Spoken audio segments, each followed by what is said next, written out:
I'm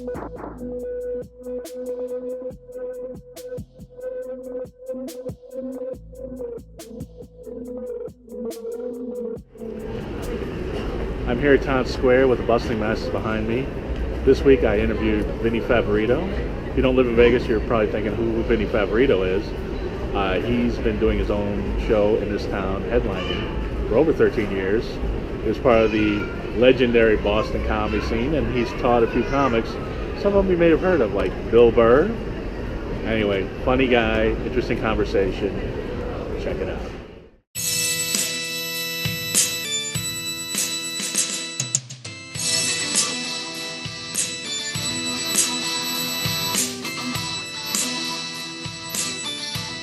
Well, let's go back 30 years. Now, what got you into comedy? My mother. I always got in trouble and you know, was a wise guy. Right. My mother, but I had stage fright. I couldn't face. Vinnie Favorito had stage fright. I really did. I was funny in the group, but if you made me stand up and talk to people, I'd be And I actually used to do impressions when I was a kid. But I got in trouble, so I was the class clown. Impressions of who?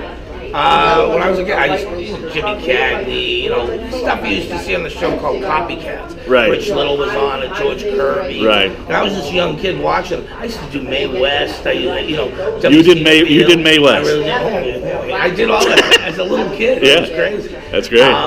But I was always a flip kid, always real good, just like I am now, right. Off the cuff. Right. And I grew up in a tough neighborhood and went through busing, and I talked my way through neighborhoods. Right. You grew up in Boston. Yeah, you were Italian in Boston, I'm sure.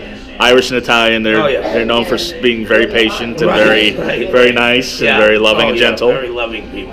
Irish and Italians together, no clash there at all. Right. But actually, my neighborhood on one side is white, one side's Puerto Rican, one side's black. You surround it, then the Irish are over the bridges. Right. You know, I mean, that's just how Boston was. Right. And I'm so glad I grew up there, inner city, because I don't have a college education, but I have a street education. Right. And to me, that's like, I want my kids to go to college, but I want them to have street in them too. You right. know, because so you can get through a lot of situations. Right. But yeah, and my mother saw this actual course in Cambridge, learn how to get over stage fright and do stand-up comedy, be taught by a local headliner, $60. Right. And my mom saw it and she goes, you should do this.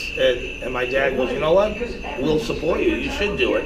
Right. And I was like, so you're just trying to like save on college funds? Is that what you're doing? Send me to school for $60, and it was the best move they ever made. And 3 years later, I became a teacher, so it was really cool. And you were in the Boston comedy scene at really an amazing part. Yeah, a historic time. Dennis Leary, Kevin Meaney, you know. All the way, you know, Gina Garofalo, Bobcat Goldthwait, like you saw Lenny Clark. Started when I did, yeah. Okay. Yeah, but she came in, you know, I don't even know where she grew up. I always said she was like a San Francisco girl. Right. But I used to go, before I even started, we used to see Lenny Clark, Kenny Rogerson, Steve Sweeney, Kevin Meaney, which was Meaney and Sweeney at the time, right. Jimmy Tingle. Barry Crimmins is the guy who really got that stuff going, the local comedy.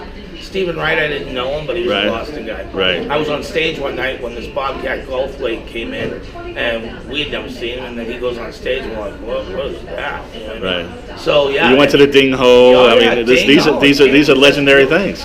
Good for you, man. Ding Ho, and you know what? The cool thing about Boston was, and how we were brought up, the headliners were the MC. It was their show. Where when you worked on the road, the MC was the like opener type act. Right. So in Boston, you were the MC. It was your show. It was a big thing, you know. Right. And there still was a headliner. But it was so much comedy. Us young guys, we came up through the ranks quick, but we had to work hard because of the talent that we were. Oh, sure. Under. So the room was always warm because the headliner was But comedy was popping up everywhere. If you had a painter's light and a microphone, you had a show. Right. You had some Chinese restaurants, bowling alleys. I think it's a joke. They did it everywhere.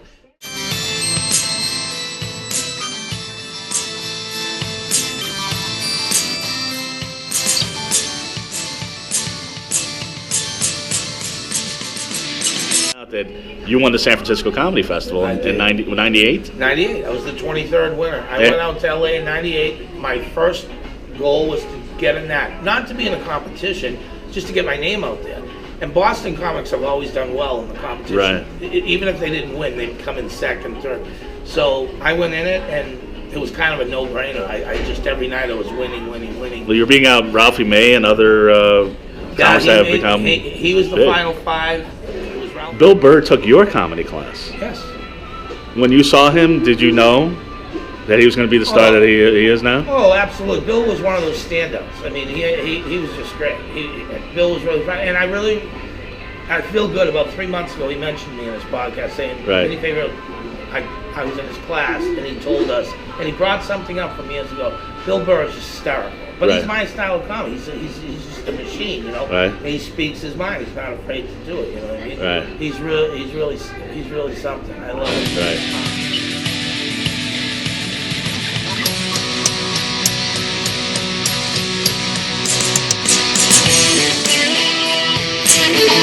My wedding was at the Friar school. Oh, really? Yeah.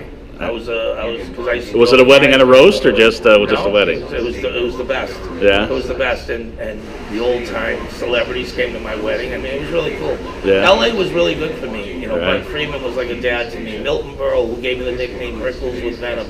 Right. I mean, Red Buttons, Phil. I worked for all these people. You know, great. In front of them, and then roasted a lot of them. I mean, I had a ball there. Right.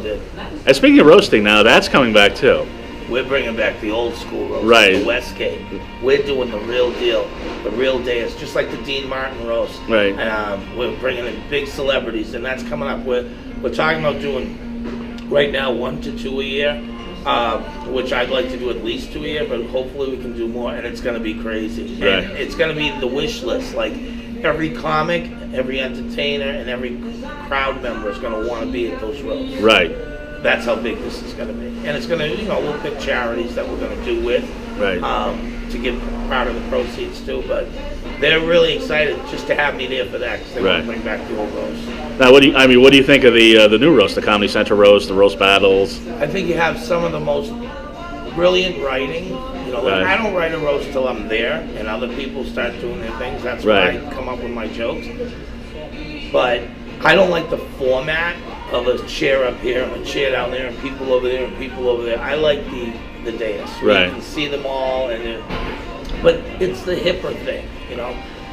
Doesn't change, you know, how brilliant some of the comics are. Right. Come up, or some of the people speaking. But I don't like the format of it. I like the material of it, but I don't like the format. I still can't get used to that. Right. I think a roast should be the way it used to be, you know, and real classy, you know, and I can't wait to bring that back, because this is Vegas.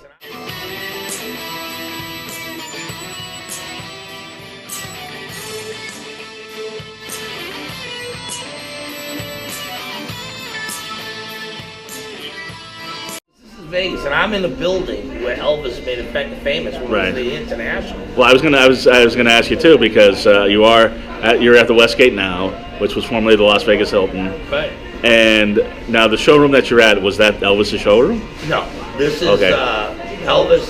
I think there was another showroom altogether. Right. And but the bigger room where Prince is going to be doing his show now. Right. So mine's a 300 seater. I don't think Elvis was in a 300 seater. Right. It would have been sold out in like 3 seconds. Sure. But just the whole ambiance of the building. I mean, how many years the Star Trek attraction was there? It was, it's great. And then all the Elvis stuff that's in that building. And then they redid the building. I hadn't been there in years. That's really nice, yeah. Oh, it's gorgeous. Yeah. And they put in all these nice restaurants and just everything about the place. It's just reeking with class. Right. The reason I was asking is because I read somewhere that Elvis' showroom was haunted. Really? And I know that you just had an incident with an Elvis impersonator, so I didn't know if that was related. That's funny. Yeah, an incident. I don't want to name names or say anything, but I almost came to fisticuffs with Elvis, but not the real Elvis. Right.